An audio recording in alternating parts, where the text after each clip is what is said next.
How to remove red eye in Snapseed. So first, just simply tap on your Snapseed app to open it up.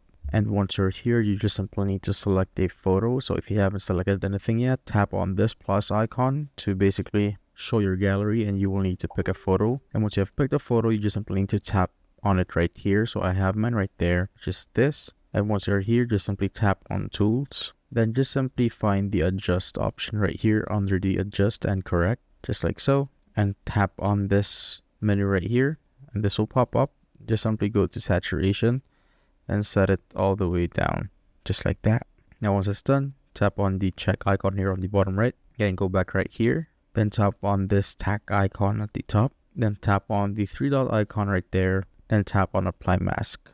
So what do we need to do now is just zoom into the eye and tap, or just simply brush off the red eye, just like so. You could also tap on this top right button, the highlighted one, to see what is actually happening, just like that. And once they're done, you just simply need to tap on the check icon right there, and you can go back right here again to adjust everything so that it would fit what you want, and tap on check. As you can see, it is now all black. And once that's done, just simply tap on the arrow here on the top left to go back right here, and you're good to go. And that is how I basically remove red eye in Snapseed.